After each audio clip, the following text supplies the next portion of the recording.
Un bitcoin égale un bitcoin et le prix tu le mesures dans une monnaie qui elle a une supply qui est pas du tout fixe. L'optimisation c'est le niveau 0 on va dire du smart contract.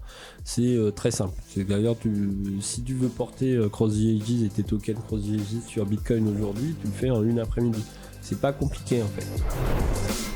Gilles Cadignan, bonjour, merci d'être avec nous aujourd'hui. Bonjour Richard. Alors comme tu es en train de changer d'activité, on en parlera plus tard, comment te définis-tu du coup en ce moment ? On va dire que je suis spécialiste Bitcoin et aussi des protocoles on va dire ouverts. Je suis enseignant aussi un peu formateur. Tu donnes des cours ? Ouais, je suis prof, ça fait 3 ans que je donne des cours à l'université de La Rochelle. Des cours de quoi ? En gros, j'explique la blockchain, mais en gros, j'explique Bitcoin, quoi. Le titre du cours, c'est la blockchain et ses applications, mais en gros, j'essaye d'orange pile les étudiants, plutôt. Et dans un master tiers de confiance, c'est rigolo.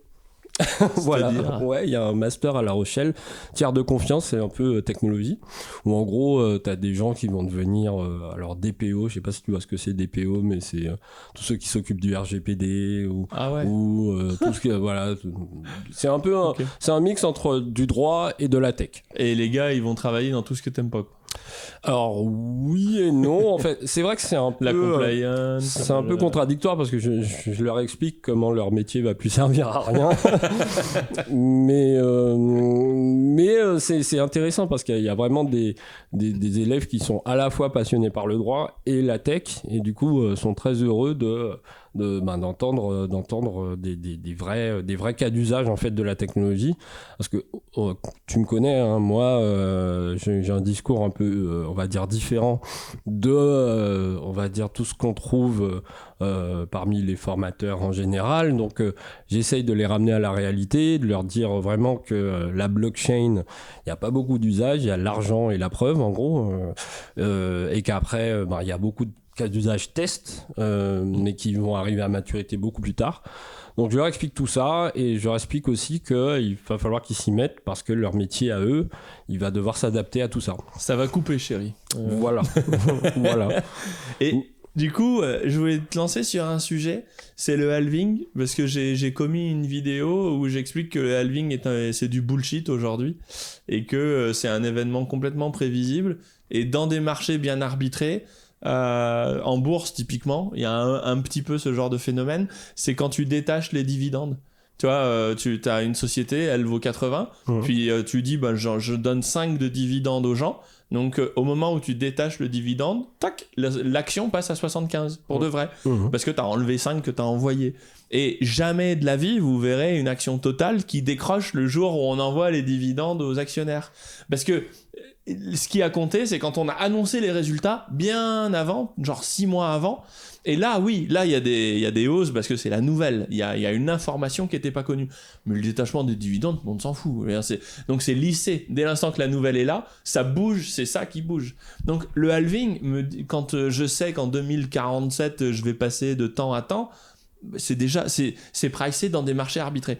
Et ce qui est marrant, c'est que toi, c'est ton 4e bear market, 4e cycle. Ouais. Et du coup, tu as connu cette phase où tout le monde était dans le noir parce que Bitcoin c'était un truc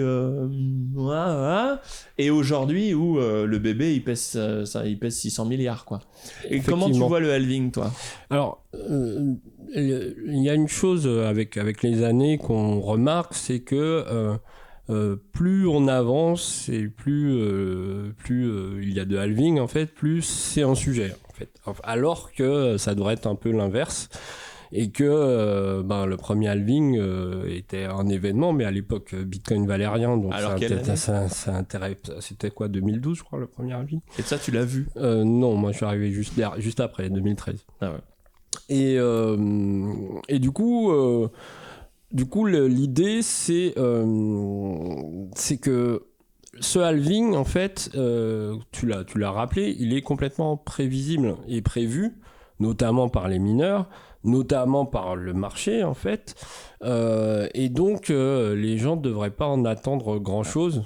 Donc du coup je suis un peu d'accord avec toi, je dirais pas que c'est du bullshit dans le sens où le jour du halving il va pas y avoir un événement particulier. De toute façon il suffit de regarder ce qui s'est passé sur les cycles précédents et on voit une synchronicité sur les cycles et ça moi je continue quand même d'y croire. C'est-à-dire que on a des cycles qui sont quand même assez synchronisés avec les époques, avec un CH. C'est combien de temps une époque ? C'est 4 ans. Voilà. Donc en fait, ça veut dire que le prix de Bitcoin est corrélé aux élections américaines ? C'est possible. C'est possible. Peut-être que Satoshi avait prévu son coup, hein, on sait pas. Mais en tout cas, effectivement, il y a quand même une certaine régularité tous les 4 ans. En fait, le jour du halving correspond à peu près au début du bull market suivant, quoi. Et donc voilà. Mais après, toutes les discussions sur est-ce que le halving est pricé, est-ce qu'il n'est pas pricé, je les trouve effectivement un peu ridicules parce que de toute façon, y compris les mineurs et leur rentabilité, s'ils n'avaient pas réfléchi avant de se lancer dans le minage qu'il y aura un halving dans 2 ans, c'est que c'est pas des bons mineurs, quoi. C'est qu'ils sont morts, probablement. Voilà. Donc voilà, moi, il y a des choses sur le minage qui sont plus importantes. Par exemple, il y a l'arrivée des nouvelles machines, le prix de l'électricité, évidemment, les sources d'électricité. Mais le halving, normalement, il est prévu dans les tableaux Excel de chaque mineur qui se respecte, en fait. Donc voilà, sur le halving, il n'y a pas grand-chose à en attendre, hein, selon moi. C'est juste Bitcoin qui fonctionne comme prévu. Ce qui serait étonnant, ce serait l'inverse, qui est quelque chose d'imprévu par rapport au halving, mais normalement, ça devrait bien se passer. Qui est un bug de l'an 2000, le jour du halving, quoi. Ouais, mais bon, ça, on sait que ça se passera bien, normalement. Comme le bug de l'an 2000. Voilà.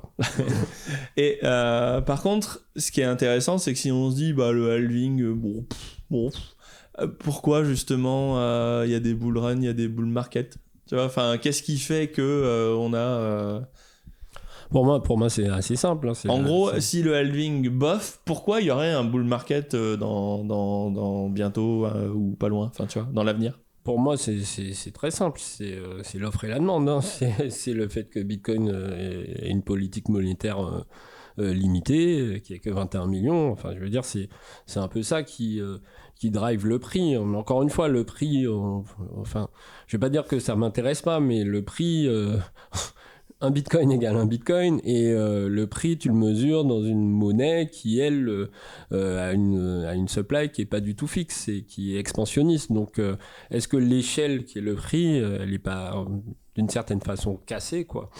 Est-ce que c'est pas les fiat qui doivent être pricés en Satoshi plutôt que l'inverse?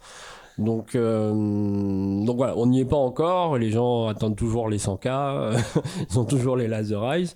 Mais bon, voilà, pour moi, sur le long terme, ça augmente, hein, parce qu'il y en a 21 millions et qu'il y a de plus en plus de personnes qui en veulent, tout simplement. Donc, c'est l'offre et la demande. Donc, tu rejoins Yves Fati là-dessus qui dit moi, le principal risque structurel sur Bitcoin que je vois, c'est l'orthodoxie des banques centrales, quoi. Tant que les fiat continueront de dévisser, de débaser, on est plutôt bien, quoi. Voilà, et puis en fait, c'est surtout que après, voilà, c'est pas mon domaine, donc je vais pas m'aventurer là-dedans, mais on voit pas trop de raisons pour qu'elles arrêtent de faire ça, quoi, actuellement, quoi. Ce serait plutôt l'inverse. Et ouais, bon, on est d'accord. Je voulais te lancer sur un autre sujet plus technique. En général, je commence toujours avec des sujets sur le prix parce que ça fait rester les gens. Exactement. Non, mais c'est triste, mais c'est comme ça. Donc maintenant, on va passer au côté plus sérieux et surtout plus intéressant. BitVM. Il y a eu une folie Bitcoin VM ou BitVM, c'est ça ? C'est BitVM, oui. Et sur Twitter, j'ai vu passer des trucs et je me suis dit, ça je demanderai à Gilles, ça a l'air un peu compliqué quand même. Ils nous promettent Ethereum sur Bitcoin, en gros. Alors non. Alors, si c'était Ethereum sur Bitcoin, ce serait triste. Non, l'idée c'est que c'est une façon de faire la bonne façon, on va dire, de faire du computing, en gros du smart contract, quoi, complexe sur une blockchain. Ah, c'est ça que j'appelais Ethereum sur Bitcoin. Ouais, mais parce que Ethereum est parti du postulat que c'était la blockchain elle-même qui devait exécuter des contrats. Bitcoin exécute des contrats, Ethereum exécute des contrats, on va dire, un peu plus complexes que ceux de Bitcoin. Mais on voit que ça apporte plusieurs problèmes. Le premier problème, c'est la surface d'attaque. Plus le langage de script, ce que tu peux faire avec la blockchain est, on va dire, riche, plus il y a des failles et puis des moyens de les attaquer. C'est pour ça qu'on voit quasiment tous les jours des hacks, voilà, qui sont pas forcément dus à Ethereum même, mais juste le fait que y a tellement de possibilités pour les hackers de trouver une faille, qu'ils finissent par la trouver. Et l'autre problème qui a été déjà identifié par les gens de Ethereum même plusieurs, même Vitalik en a parlé, c'est le fait que c'est pas scalable. On peut pas, parce que le principe dans Ethereum, c'est que quand on a un smart contract sur la blockchain, tous les validateurs doivent l'exécuter pour le valider. Donc on peut pas en avoir plein, on peut pas. C'est pour ça qu'il y a les layer 2, etc. Voilà, oui, mais c'est pour ça qu'il y a les layer 2 aujourd'hui.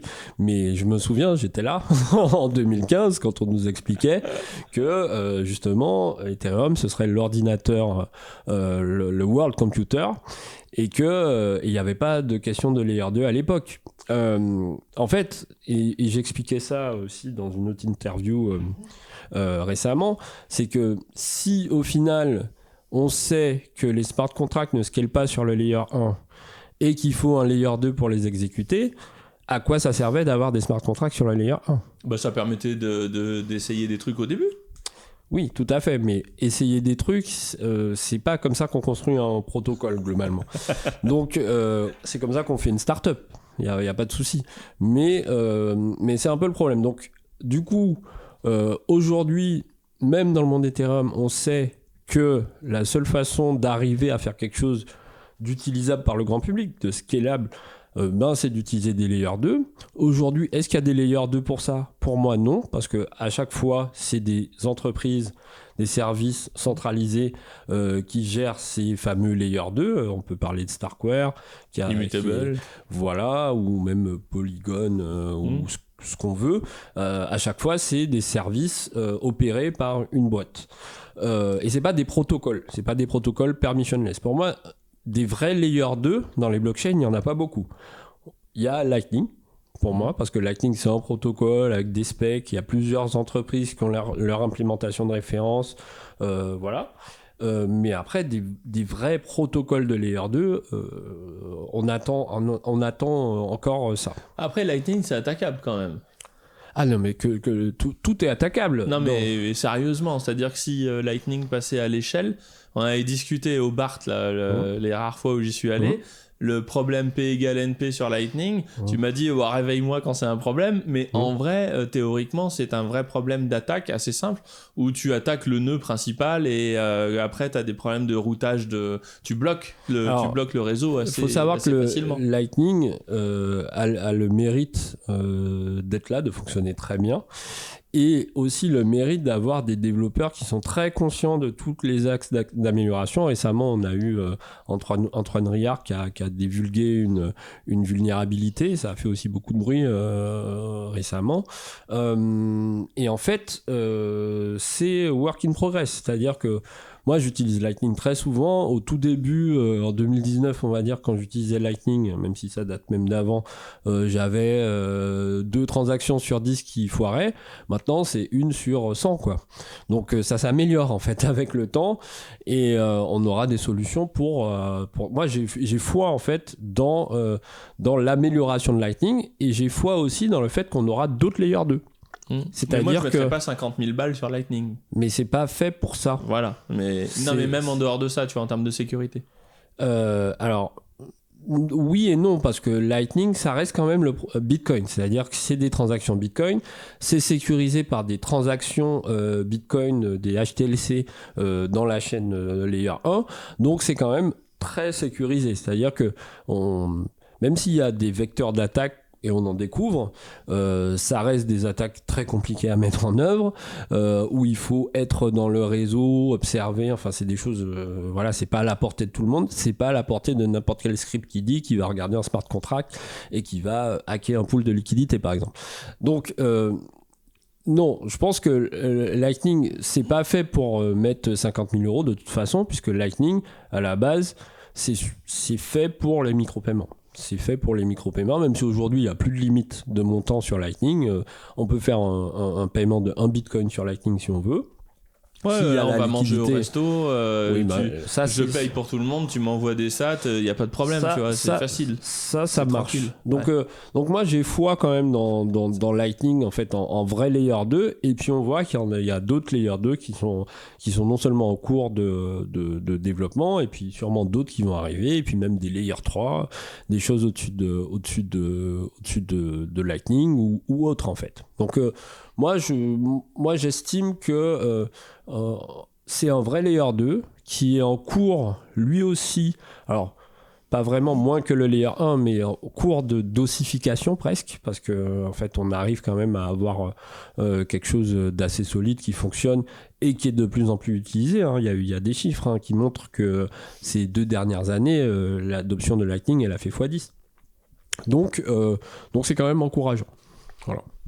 Et oui, par contre, ce que je veux dire, c'est que Bitcoin, moi, j'y mets $1 million sans problème.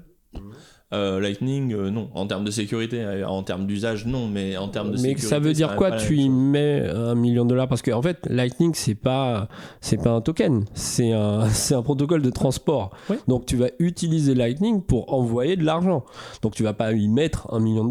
Tu vas pas le laisser, à part si tu es LSP et que justement, tu es. Ouais. Oui, mais à ce moment-là, c'est un business. Et on voit, il y a pas mal de LSP qui se montent actuellement. On voit que, je sais pas, il y a des. À 5, à Bitfinex qui a des nœuds énormes, mais eux c'est parce qu'ils ont un stock de Bitcoin et qu'ils veulent construire ce réseau Lightning et qu'ils construisent ces fameux services, ces LSP sur le modèle des ISP pour Internet, qui vont être justement providers de services pour les gens. Donc mais c'est pas le particulier qui va être LSP. Ouais. Même au tout début de Lightning, vous voyez, il y avait pas mal de gens qui s'amusaient à monter des nœuds pour gagner des frais de routage. C'est de moins en moins le cas parce que les gens se rendent compte que c'est un métier en fait.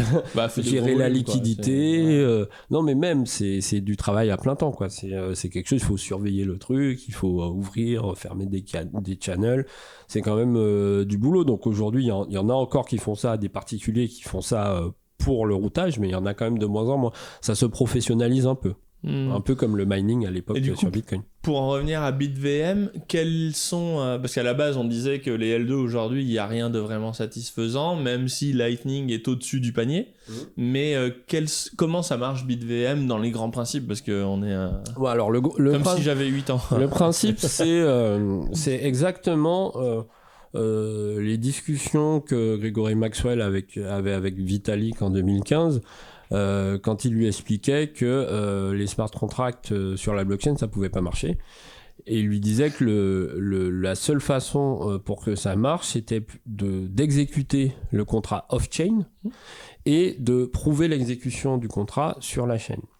Et donc en gros BitVM c'est ça. Alors c'est quelque chose que pas mal de gens essayaient de faire depuis un certain temps, y compris sur Bitcoin. Je pense notamment aux gars de Starkware qui essayaient de mettre leur techno des ZK Snark sur, ou Stark, ou je sais plus comment ça s'appelle leur truc, sur Bitcoin. Mais il soutenait Mordicus que pour y arriver il fallait faire un soft fork voire un hard fork en fait de Bitcoin, parce que la façon dont ils ont construit leur solution, à mon avis, elle était centrée sur Ethereum, où il était possible de faire certaines choses qui sont pas du tout possibles sur Bitcoin.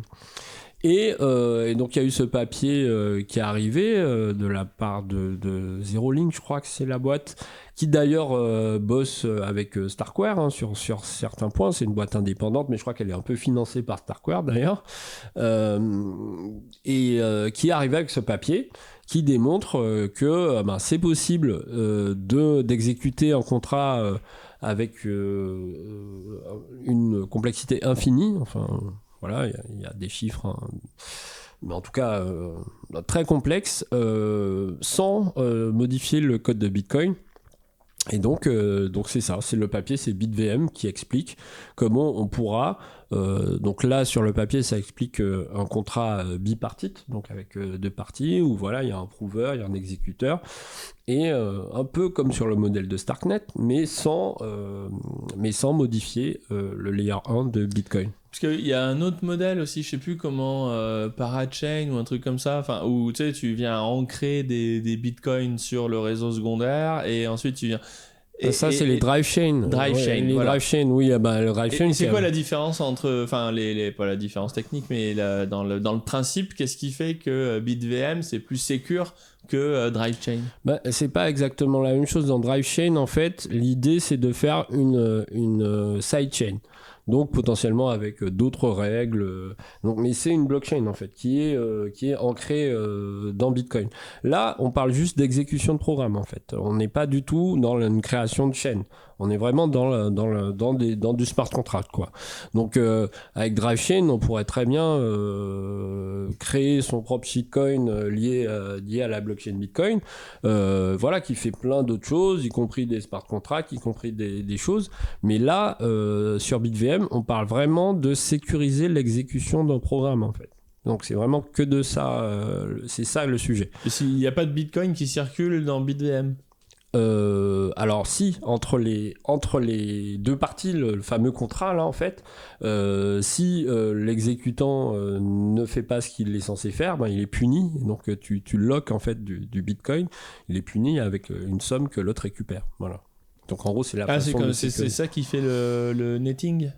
Le netting. Je sais pas, sur un smart contract, tu dis j'envoie ça fait des intérêts ou je sais pas quoi. Oui, voilà. Machin, oui. Et voilà. à la fin, si tu dois et que t'as pas fait, ça se passe sur une transaction on-chain. Exactement. Oui, mais on-chain, ça coûte des frais. Tout à fait. Mais en fait, la complexité du contrat en lui-même, elle est infinie. Donc, faudra faire une transaction on-chain. Donc ça va consommer du block space, mais par contre la complexité du contrat elle n'a pas de limite quoi. Voilà, par contre ça consomme l'exécution de smart contracts sur BitVM. Non, l'exécution non, c'est la vérification de l'exécution, pas l'exécution elle peut se faire ah oui, et c'est là où en fait tu peux ancrer des preuves entre guillemets qui sont pléthoriques sur tout ce qui a été fait derrière quoi. Voilà. Donc exactement. tu peux dire j'échange et t'en fais une toutes les 10 minutes, mais en vrai dans cette transaction il y a toutes les transactions de la planète quoi. Voilà. Après BitVM c'est assez jeune, il y a un Telegram qui s'est ouvert où il y a plein d'activités, on voit que les gens ont encore de nouvelles idées, tous les jours, toutes les semaines il y a encore des nouvelles idées, donc je pense qu'on est vraiment au début, mais en tout cas ça a entrouvert quelque chose qui pourrait en fait résoudre entre guillemets cette problématique du contrat complexe, pas scalable et... Pourquoi tu mets des guillemets sur résoudre? Parce que on pourra jamais entièrement résoudre ce problème-là, mais parce que encore une fois moi je pense que sur les smart contracts, pour moi la blockchain à la base elle est faite pour gérer de l'argent. ça c'est l'usage principal, et il y a pas mal de personnes qui considèrent toutes ces activités on va dire parallèles comme parasites par rapport à l'objectif initial qui est la monnaie ou l'argent on va dire. Donc et aussi je pense que les smart contracts, on n'a pas besoin forcément de smart contracts pour résoudre les problèmes qu'on a dans l'économie réelle.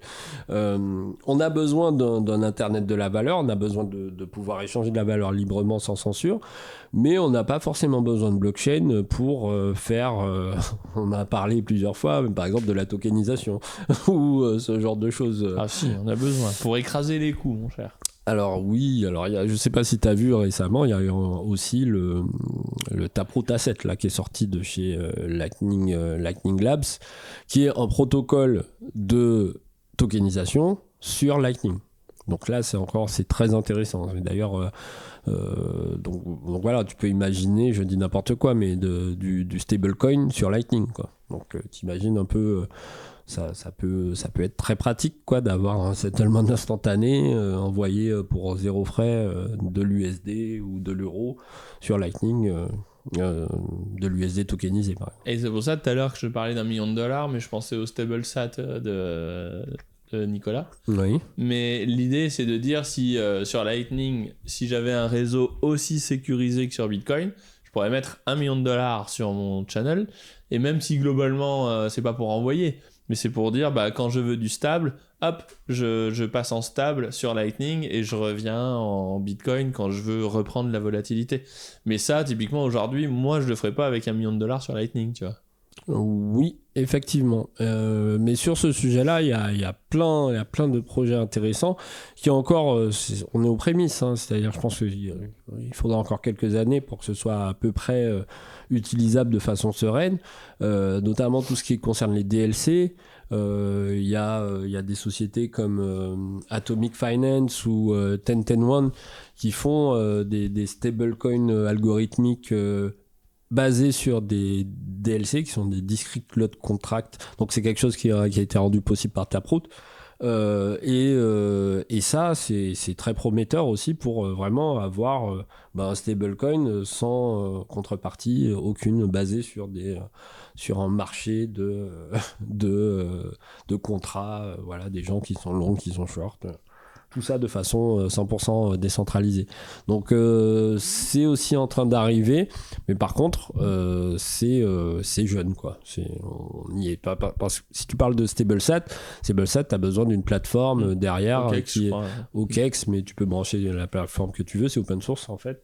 Mais là, dans le cas des DLC, c'est fait sans contrepartie, enfin sans tiers du tout, sans plateforme. Donc il faut un circle derrière pour l'USDC, enfin pour ton stablecoin, et voilà quoi.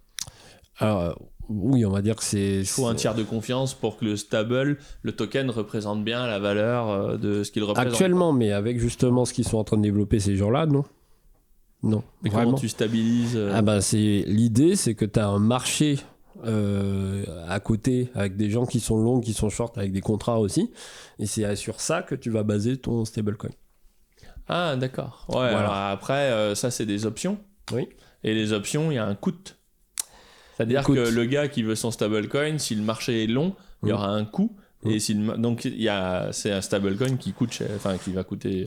Sûrement qu'il y aura un coût, mais c'est un mécanisme assurantiel en fait, donc faut payer l'assurance. Ouais, mais je conseille fortement toi et tes auditeurs de regarder un peu ce qui se fait sur les DLC, parce que d'ailleurs je sais pas si tu as vu le papier de Théo Mogenet récemment, qui a fait un papier qui est très bien sur justement ce à quoi ça pourra ressembler dans le futur. Et parce que je pense que c'est ce vers quoi on va, et c'est ce qui va réellement marcher. Enfin, en tout cas, si on veut quelque chose de neutre et totalement décentralisé, sans risque que quelqu'un se barre avec la caisse, quoi. Et ça, tu vois, il y a un autre problème, c'est que nous, typiquement, chez CleanSat Mining, on tokenise des actions de sociétés de minage, ok, mais même si on pouvait faire, je sais pas, avec Liquid, Taproot, machin, je sais pas quoi, sur Bitcoin, avoir le token, le problème, c'est que même ça, on pourrait pas le faire, parce que les stablecoins, ils sont sur Ethereum, l'univers Ethereum, hein. La DeFi, elle est sur Ethereum, et typiquement, quand tu veux faire un marché secondaire, t'as besoin d'Ethereum. Quand tu veux faire de la collatéralisation t'as besoin, tu vois ce que je veux dire ? Donc en fait, même si t'arrives à faire des protocoles sur Bitcoin qui marchent bien, à quel moment il faut que ça marche vachement mieux, ou que ça présente des caractéristiques plus essentielles pour que ce monde-là migre? Parce que le jour où USDC dit on met tous nos USDC sur la L2 Bitcoin, là ça va suivre, tu vois. Alors s'il reste sur Ethereum, non, mais USDC, je pense qu'il n'y a pas beaucoup de chance. Par contre, le numéro 1 qui est USDT, il travaille depuis des années. C'est-à-dire que l'objectif de Bitfinex et de Tether, c'est d'avoir, et de Paolo en fait, tout simplement, c'est d'avoir USDT sur Lightning, et il va y arriver très bientôt. Donc quand tu auras le numéro 1 qui va tokeniser ces stablecoins sur Lightning, je pense que ça va apporter déjà de la liquidité. Et puis, si tu veux, aujourd'hui, le numéro 1 sur USDT, qui reste le numéro 1 en stablecoin, c'est pas Ethereum, c'est Tron. Hein, et c'est Tron, pourquoi ? Parce que ça coûte beaucoup moins cher en fees que Ethereum. Donc je pense que quand USDT va arriver sur le Lightning, là, il y aura un gros incentive à tout le monde à commencer à se bouger sur ces sujets-là. Et BitVM, il serait compatible avec Lightning, entre guillemets? Enfin, tu vois ce que je veux dire? BitVM, encore une fois, on est sur de la programmation, donc tout est possible sur la programmation. C'est pas... là, en fait, il y a une espèce de focus qui, pour moi, est un peu... C'est un peu avoir des œillères sur l'écosystème EVM. L'écosystème EVM, aujourd'hui... ok, il y a du monde, mais il n'y a pas toute la Terre sur l'écosystème EVM parce que justement, c'est pas possible en termes ça passe pas quoi, en termes de scalabilité, en termes de. Et puis aussi, il est fragmenté l'univers EVM. Il y a Ethereum d'un côté, il y a Binance de l'autre. Bon, il y a des ponts entre les différentes blockchains, mais les ponts, c'est eux-mêmes des vecteurs d'attaque, donc la sécurité est pas top. Donc je pense qu'on est très loin d'avoir une masse adoption, on va dire, de ces choses-là. Là, je parle pour le grand public, les spécialistes, les mecs qui font ça, H24, même si je pense qu'il y en a de moins en moins, c'est-à-dire si on compare au défi Summer de 2020 par rapport à aujourd'hui, il y a beaucoup moins de gens qui font de la DeFi aujourd'hui. Mais si on arrive à faire à peu près les mêmes choses. Après, moi, je l'appelle pas forcément de mes voeux parce que je pense que c'est pas ça, encore une fois, qui est le plus important. Mais si on arrive à faire la même chose, mais de façon plus sécurisée et plus scalable, il n'y a pas de raison que ça bouge pas. Pour moi, c'est l'avenir, c'est-à-dire que c'est comme ça que ça doit se passer, puisque je pars du principe qu'on doit construire sur une base stable, et pour moi, la base stable, c'est BTC, quoi. C'est Bitcoin qui est le leader. Et d'ailleurs, si on suit ta logique, et après on en viendra à l'hyper-bitcoinisation, si on suit ta logique, à un moment, il y aura un gros bug sur hack, bug ou whatever sur Ethereum et assimilé, et ça pourrait provoquer Non, encore une fois, il y a des hacks, pas forcément des bugs, mais des hacks, il y en a 3 fois par jour sur tout l'écosystème. Ouais, mais j'ai vu ta liste, c'est des comptes, enfin... je sais même pas quoi tout péter que personne connaît. On a vu du Shiba Inu, oui, mais machin. Ça ressemble à une liste de scams ou de. Comme je t'ai répondu sur Twitter, la liste ne concernait que S1 et en S2 il y a Curve dans la liste. Oui, donc Curve, le hack qui a eu lieu, c'était sur le langage de programmation, c'est même pas Curve. Oui, mais... Et après il y a des sous qui se sont barrés. Non mais c'est bien ce que j'explique, c'est que la complexité, la composition fait qu'il y a plein de moyens d'attaquer en fait la chose. Et puis Curve, c'est pas tous les jours. Hein. Je veux dire, tu vois, les protocoles sérieux du rang de Curve, écoute, c'est rare. Je vais pas, vais pas m'étendre là-dessus parce que bon déjà c'est pas ma spécialité, mais en plus moi je suis persuadé que tous ces trucs-là vont disparaître dans quelques années. Mais on ira ailleurs. Oui, mais après voilà. Après il y a des choses à faire avant qui sont importantes à ossifier parce que là en fait on est vraiment sur des usages, on va dire, qui sont marginaux en termes de public. Je veux dire, il y a combien d'utilisateurs de ces trucs-là dans le monde aujourd'hui? Je dirais quelques dizaines de milliers, même pas. Alors que des gens qui ont besoin d'une monnaie à s'échanger partout dans le monde, ils sont beaucoup plus nombreux que ceux qui ont besoin de faire de la finance décentralisée. Ah oui, mais ils sont pas en opposition, ces deux groupes. Alors, ils sont pas en opposition, mais on va dire qu'en termes de technologie, il y a un ordre dans lequel il vaut mieux faire les choses. Parce que là, bref, encore une fois, sur la DeFi, est-ce qu'elle va débouler sur Bitcoin? Je sais pas, parce que tu sais, il y a déjà eu des gens qui ont fait l'EVM sur Bitcoin, par exemple, ça existe déjà depuis super longtemps. Comment il s'appelle? Liquid? Une sidechain, non, une sidechain. RSK. RSK, tu connais pas RSK? Ben voilà, personne n'utilise RSK, tout le monde s'en fout. Parce que voilà, en fait, on n'en a pas besoin, et que à partir du moment où tu enlèves l'aspect spéculation, parce que tous ces protocoles de DeFi là, ils ont des tokens de gouvernance là, qui pump, qui dump, c'est ça en fait qui crée ce marché qui se nourrit lui-même. Donc Donc voilà, RSK, personne l'utilise parce que peut-être qu'il n'y avait pas assez d'incentive à la spéculation sur ce truc-là. Pourtant, ils ont fait une sidechain qui émule exactement le VM. Donc en gros, tous les smart contracts d'Ethereum sont compatibles avec ce truc.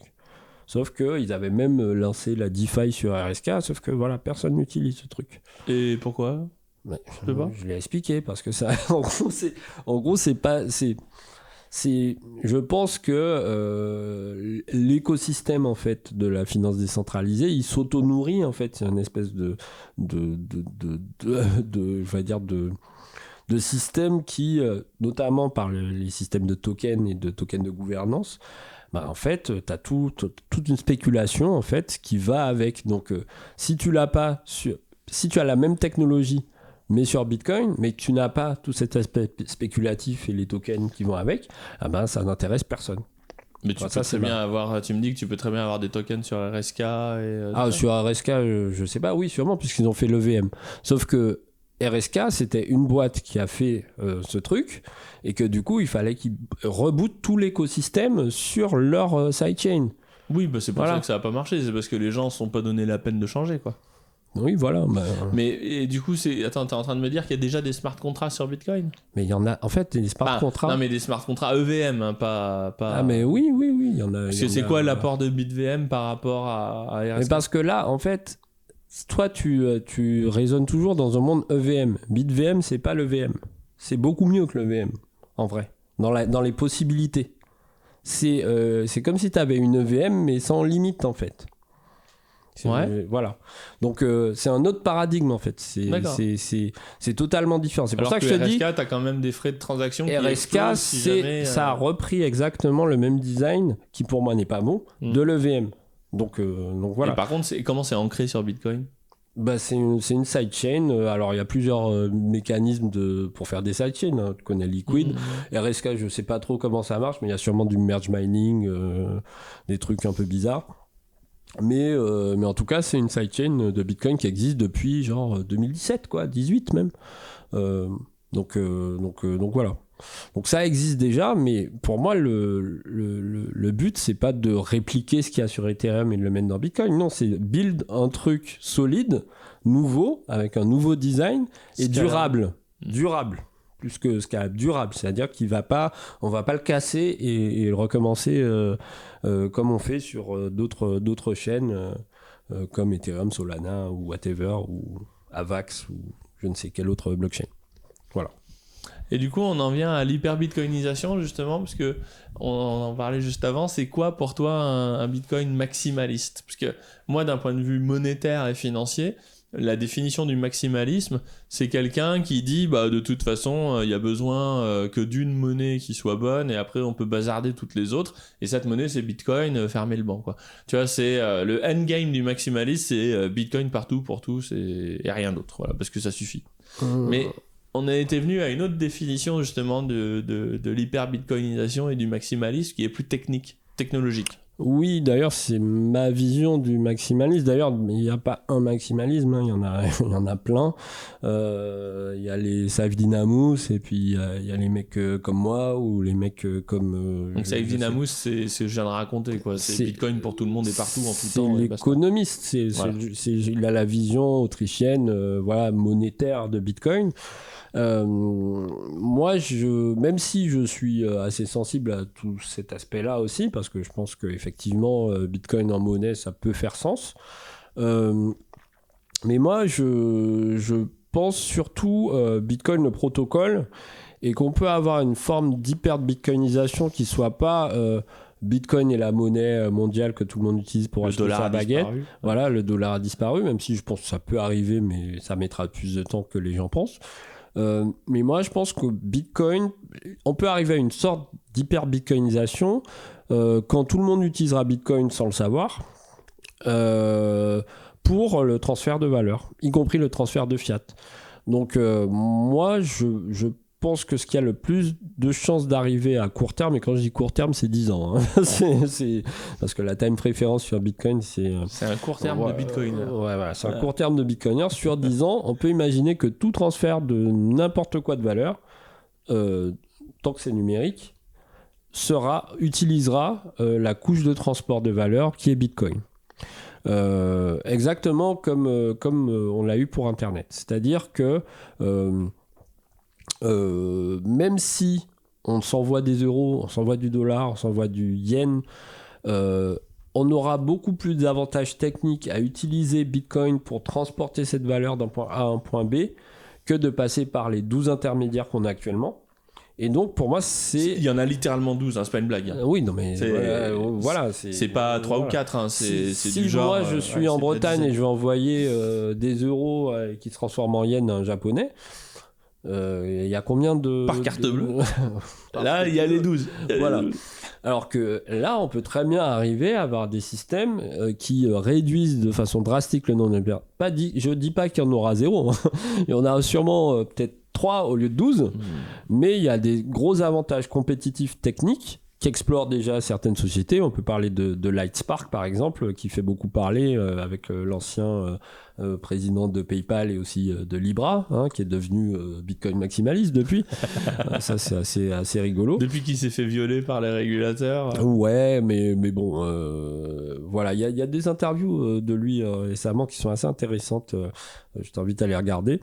Mais du coup... pourquoi ça arrivera, selon moi, c'est plus la logique, en fait, la logique de coût. En fait, quand on a un avantage compétitif à utiliser une technologie plutôt qu'une autre, naturellement, ça va arriver.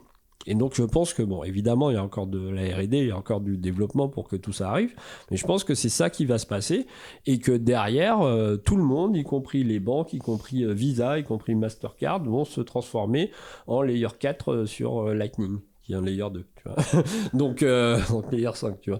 Donc je pense... Il y a combien de layers sur Internet ? Il y en a beaucoup.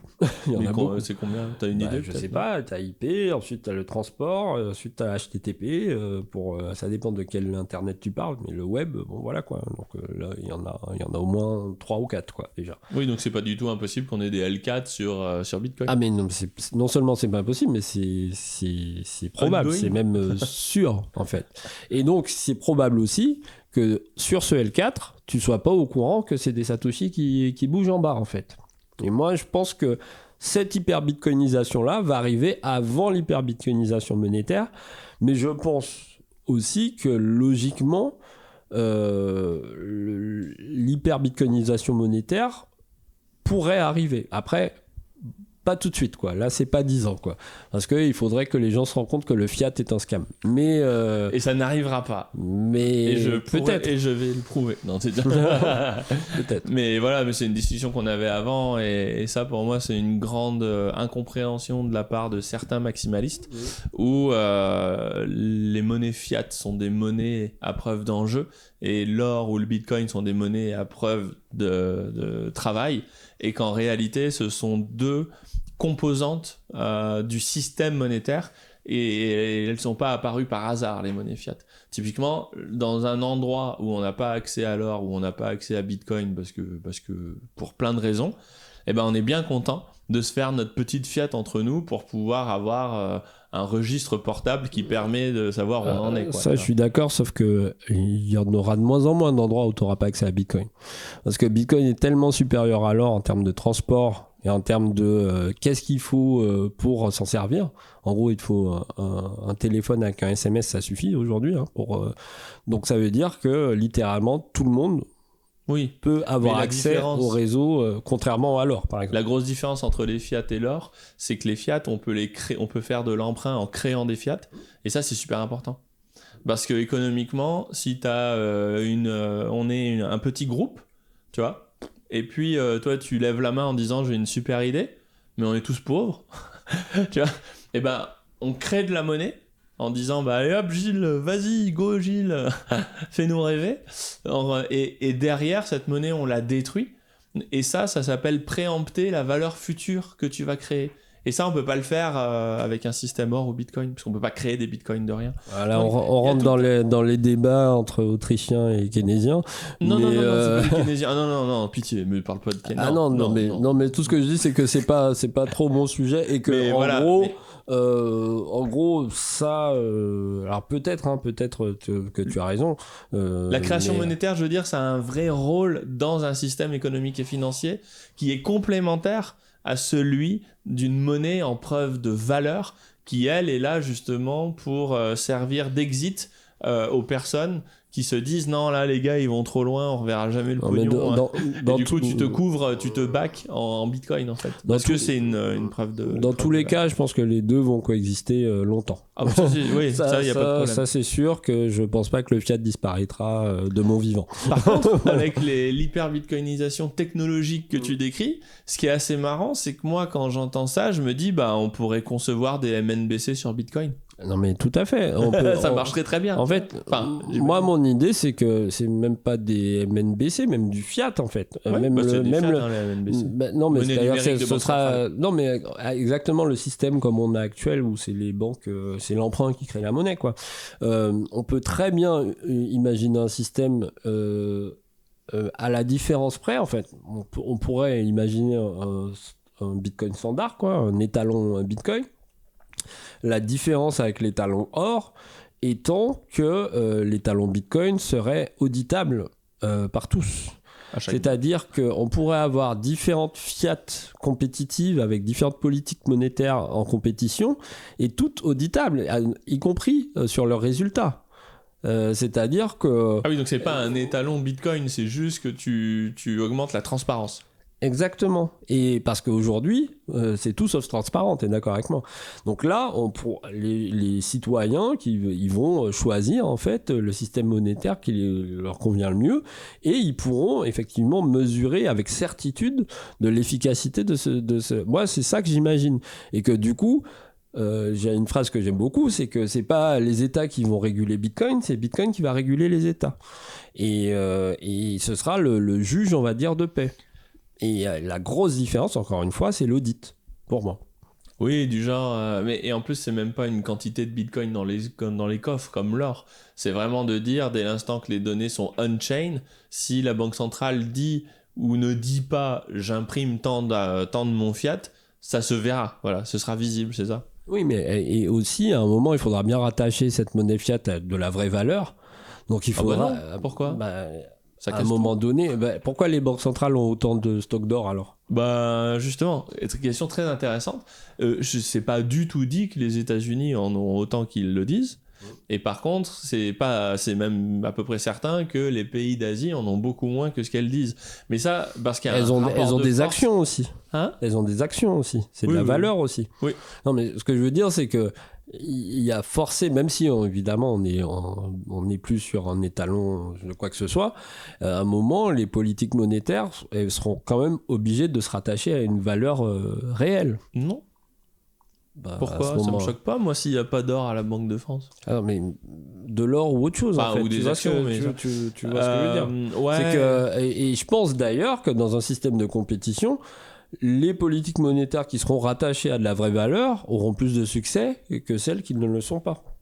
Moi ça me choquerait pas d'avoir un pays qui n'a rien dans les coffres de la Banque centrale que des réserves en fiat ou... On verra, mais moi en tant que citoyen je serais plus rassuré. En tout cas, voilà, si je dois choisir, personnellement je sais pas si t'admets un pays où c'est les gens qui ont leur valeur chez eux et puis la Banque centrale elle s'occupe de gérer une monnaie bien gérée, t'as pas besoin de stock, tu vois.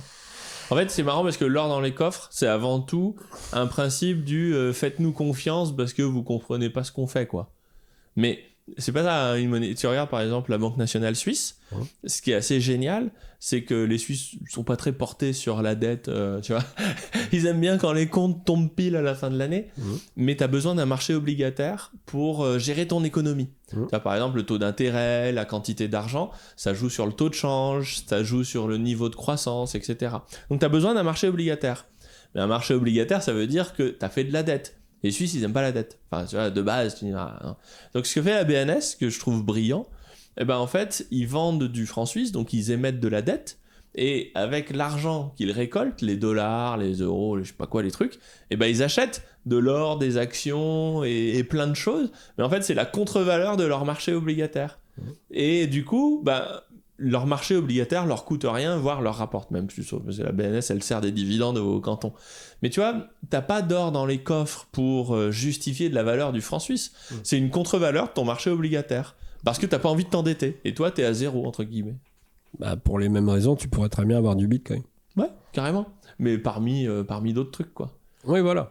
Donc, on verra bien. Mais moi, j'imagine plutôt un futur comme ça. En tout cas, sur le moyen terme.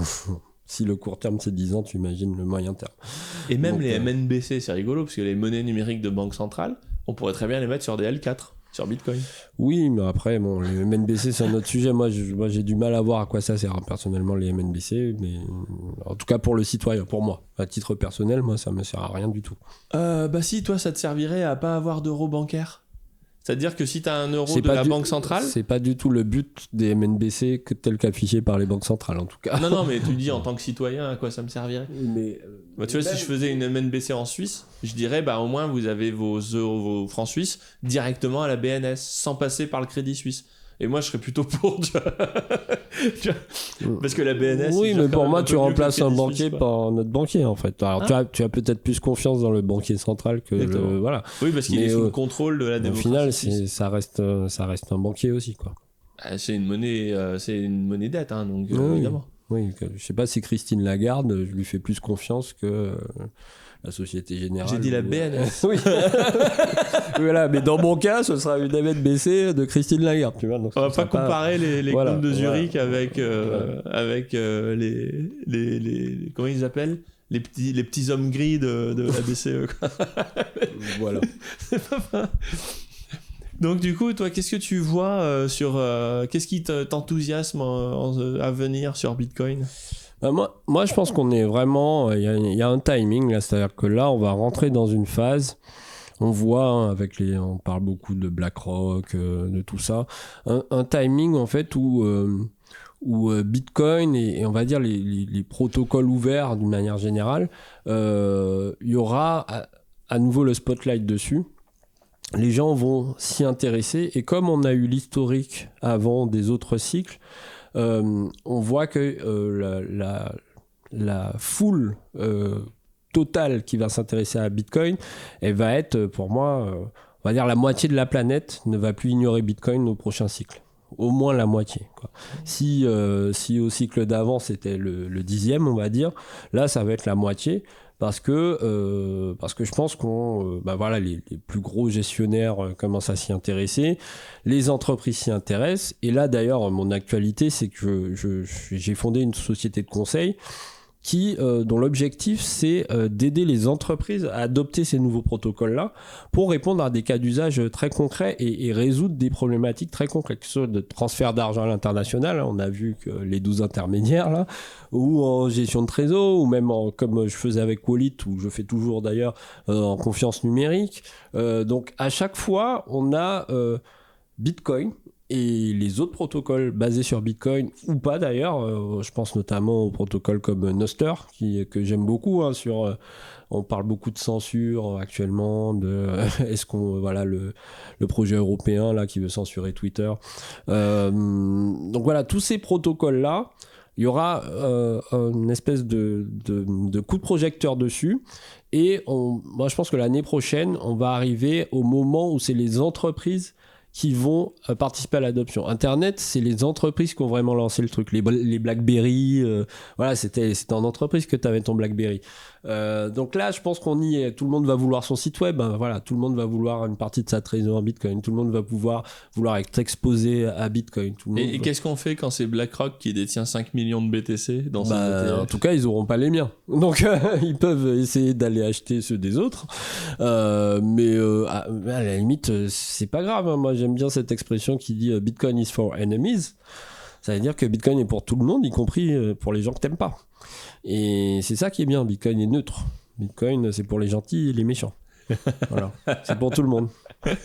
Et ça, du coup, t'en penses quoi s'il y a une masse adoption de Bitcoin au travers des ETF de sociétés financières? Bitcoin papier. Ouais, Bitcoin papier. Alors le Bitcoin papier, c'est un sujet aussi. Hein. Sachant que sur l'or, le Bitcoin papier aujourd'hui a gagné en volume. Hein, ouais, mais moi, ce qui me rassure encore une fois, c'est l'auditabilité de Bitcoin. Et donc le fait que si les gens achètent du Bitcoin papier dont les réserves ne sont pas vérifiables, ils sont cons. Pour moi, et donc il y aura forcément une concurrence des produits, et celui qui va gagner, c'est celui qui est transparent, celui qui montre que pour un Bitcoin papier acheté, il y a un Bitcoin en custody, voilà, où il signe tout. C'est ce qu'ils font chez Stackinsat, là dans le coffre Stackinsat. Voilà, le proof of ton adresse qui est chez, voilà, qui est gérée par eux. Une sorte de proof of reserve, quoi. Donc c'est ça qui peut sauver le fait que, par exemple, on commence à imprimer du Bitcoin qui n'existe pas. Tu vois, ce que je pense pas mal d'exchanges ont fait dans le passé ou sont encore en train de faire. Bah, il y en a un qui est en prison là. Ouais.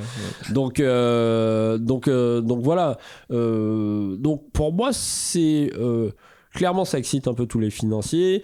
Ça excite aussi les gens sur le prix. On voit bien. Voilà, on annonce une fausse news que BitShares a accepté, le prix s'envole. Mais tout ça, c'est du bruit pour moi, en tout cas à court terme. Et ça montre juste que l'image de Bitcoin, elle va commencer à changer. Parce que franchement, il y a encore 3-4 ans, Bitcoin, c'était encore les terroristes, les pédopornographes, ça détruisait la planète. Maintenant qu'il y a BlackRock dans l'histoire, je pense plus qu'on pourra avoir le même discours et que du coup, ça va être positif sur l'image de Bitcoin. Bon, en tout cas, moi, c'est mon sentiment. Donc c'est good news les ETF. Pour moi c'est une good news dans ce sens-là. Après ça peut dériver, hein. ça peut partir en sucette, il peut y avoir des abus. On a bien vu quand ils ont ouvert les futures en 2017 à Chicago, c'était le top de la bulle, hein. C'est-à-dire que hop, direct ça dump. Donc il peut avoir des trucs un peu bizarres, c'est-à-dire que j'ai vu des théories là-dessus, comme quoi quand il y aura le Bitcoin ETF, tout le monde va short. Enfin bref, il pourra avoir des effets bizarres sur le prix.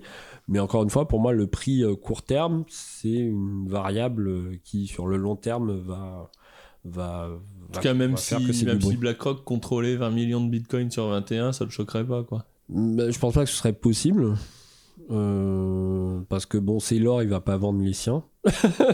Nous, les bitcoiners, on va pas vendre les nôtres à BlackRock.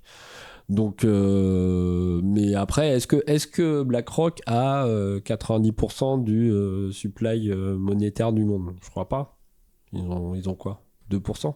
Ouais, je sais pas. Si tu comptes en trillions, oui, voilà. Par contre, tu vois, il y a un vrai sujet, c'est que BlackRock, et ça, ils s'en sont rendus compte après coup, et ça les emmerde, quand ils détiennent les fonds de leurs clients, donc c'est ségrégué, hein, c'est bien les fonds de leurs clients, il n'y a pas de problème, mais du coup, dans la gouvernance des entreprises, c'est BlackRock qui vote, parce que tu vas pas demander à 120 000 clients d'aller donner leur avis sur...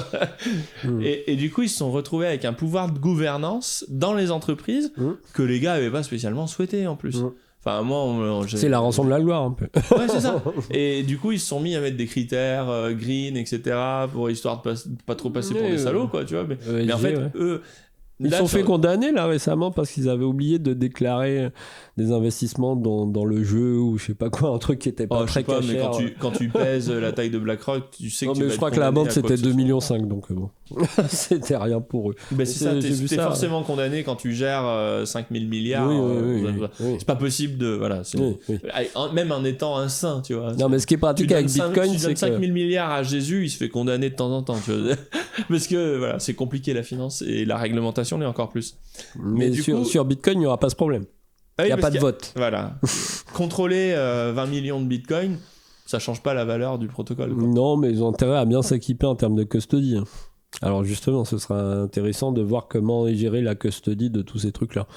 Ça, il y a plein de boîtes, non, qui gèrent mais ça. justement, si c'est tout le temps, si c'est BitGo qui gère la custody de tout le monde, ça va pas le faire. Parce que tout est centralisé chez BitGo. Si tous les bitcoins du monde se retrouvent chez BitGo, il y a un problème. Ce sera même plus BlackRock le problème, ce sera BitGo le problème. Et quel genre de problème, au pire, ils se les font voler? Ça change pas le au protocole, pire, s'en fout. non, le protocole s'en fout, mais pour la sécurité, en fait, pour moi, l'idéal, et dans le monde Bitcoin, c'est ça l'idéal, c'est que les individus, les entreprises, y compris BlackRock, aient les moyens d'eux-mêmes gérer leur propre custody. Et il y a des projets qui commencent à être vraiment sympas pour le faire. On peut parler du projet de Kevin Loaek, Liana. Il y a vraiment des outils, et d'ailleurs c'est ça qu'on va explorer aussi avec Network Effect. Donc Network Effect, c'est ta boîte qui fait du conseil. C'est la boîte de conseil, oui. Et c'est l'idée que l'entreprise elle-même peut s'emparer de sa propre custody avec des règles liées à son conseil d'administration, à son actionnariat, avec des choses qui empêchent en fait que les fonds bougent avec des durées. Enfin, on peut faire des choses très, très élaborées de nos jours, notamment avec TapScript et Taproot, quoi. Donc, je pense que ça aussi, ça va arriver. Les entreprises vont être en capacité, comme les individus, de gérer elles-mêmes leur custody, et qu'elles soient énormes comme BlackRock ou que ce soit la boulangerie du coin. Et est-ce qu'on pourrait imaginer un moment par rapport à la scalabilité de Bitcoin avec des L3, L4, qu'il y ait une portabilité en fait entre l'univers Ethereum et l'univers L3, L4 sur Bitcoin? Je pense à un projet dont tout le monde sait que j'aime bien, c'est Cross the Edges. C'est un jeu de cartes avec des NFT. Donc tu vois, la blockchain, basiquement, le business model s'en fout. Il faut en avoir une, parce qu'il y a ces histoires d'infrastructures mises à disposition, mais que ce soit immutable, patachoin ou je sais pas quoi. Alors, ou Bitcoin, peu importe, il vaut mieux en fait, si tu as un jeu avec des assets comme ça que tu veux gérer sur une blockchain, il vaut mieux pour le coup avoir une infrastructure plutôt sécurisée, plutôt résiliente, quoi. Oui, c'est ça, mais je veux dire, à un moment tu peux te dire le jour où il y aura mieux qu'Immutable, parce que c'est genre Immutable X, tu portes. Et est-ce qu'en s'éloignant dans les couches L3, L4, la portabilité devient de plus en plus facile? J'ai envie de dire, là tu parles de tokenisation. La tokenisation, c'est le niveau 0, on va dire, du smart contract. C'est très simple. C'est d'ailleurs, si tu veux porter Cross the Edges et tes tokens Cross the Edges sur Bitcoin aujourd'hui, tu le fais en une après-midi. C'est pas compliqué en fait. Après, il te faut quand même une marketplace, il te faut 2-3 trucs. Enfin, tu vois, c'est pas juste les. Mais ta marketplace, tu l'as déjà. Il y a déjà une marketplace sur Immutable. Oui, voilà, mais en fait, c'est Immutable du coup qui va porter sa techno sur la tokenisation Bitcoin, si jamais. En fait, regarde ce qui s'est passé quand il y a eu Ordinals. Très rapidement, t'as OpenSea, qui a supporté Ordinals. Donc, il y a eu, enfin, ça a pris une semaine, quoi. C'était oui, tu veux dire que sur OpenSea, il y a un rayon, il y a des étagères Ordinals. Bien sûr, et très rapidement. Ça a pas mis 1000 ans. À partir du moment où les mecs ils voient qu'il y a un marché, il y a un truc qui se passe, t'inquiète qu'ils bougent. Hein. Je veux dire, c'est l'appât du gain, quoi. C'est naturel. Donc, moi, je me fais pas de soucis sur la portabilité. De trucs déjà existants. C'est pas compliqué, quoi, de porter d'une chaîne à une autre. Enfin, surtout quand tu parles juste de tokens, quoi. Voilà, donc après ça dépend effectivement de la techno que tu utilises, mais tu vois un truc comme Taproot Asset là qui a eu une release récemment, ça m'a l'air assez puissant. Bon, j'ai pas encore vraiment bien testé, mais c'est carrément mieux que Ordinals pour faire de la tokenisation. Par exemple, le BRC20 là sur Ordinals, c'est une hérésie. Moi, quand j'ai vu ce truc là, j'ai bien aimé, moi. T'es pas mineur, toi, ça se voit. Ah oui. Et voilà. Mais bon, on voit bien que ça s'est un peu calmé récemment, et tant mieux, parce que c'est vraiment la pire. C'était une façon de faire des tokens qui était vraiment pire que même tout ce qu'on mais ça avait avant. Bien les blocs.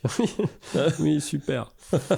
Mais voilà, avec Tarot ou même RGB. Hein. Après, RGB, c'est encore un autre truc. Mais c'est beaucoup plus efficient, on va dire. Et ça reste facile à faire, en fait. Donc, tu gardes tes bitcoins. Pourquoi tu veux que je fasse autre chose? Mais de toute façon, moi je pense que tout l'écosystème des shitcoins, il va finir sur Bitcoin. Après, c'est combien de temps ça va mettre? Ça, j'en sais rien.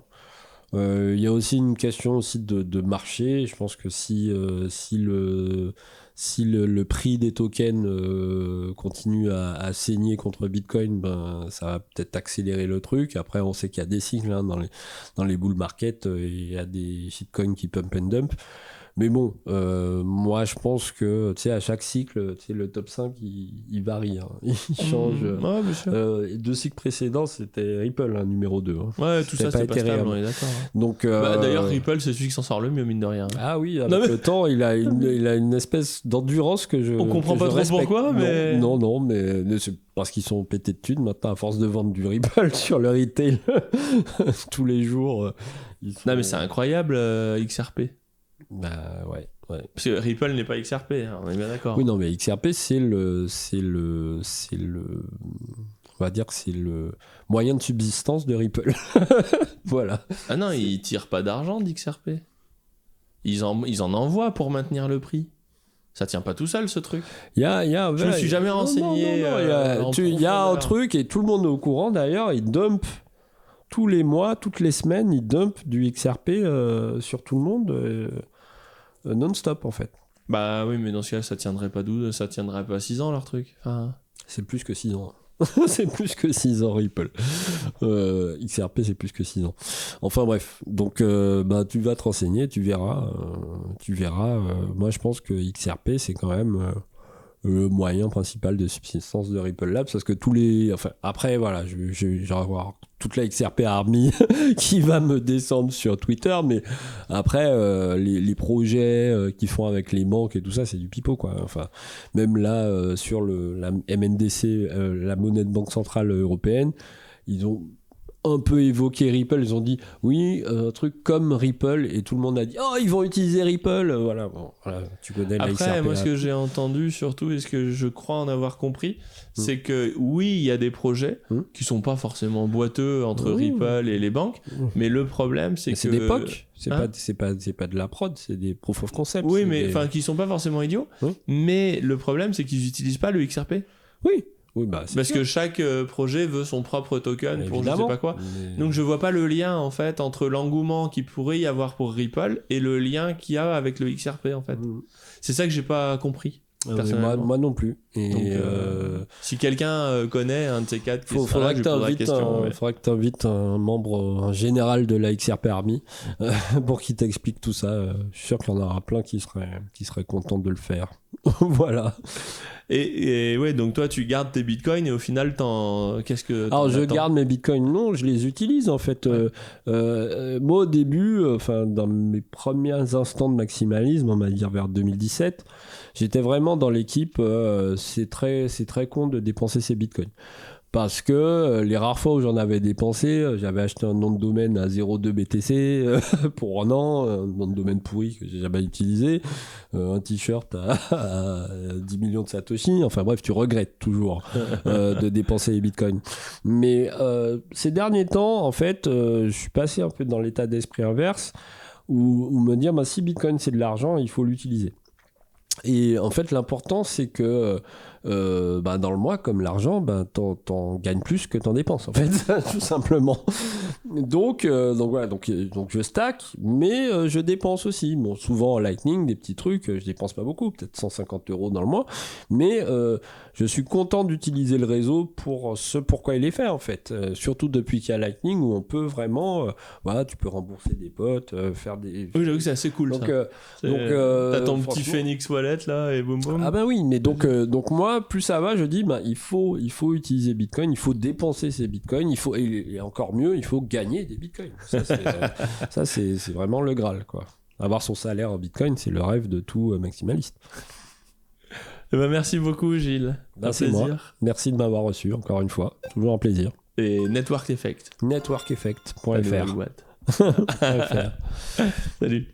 Salut.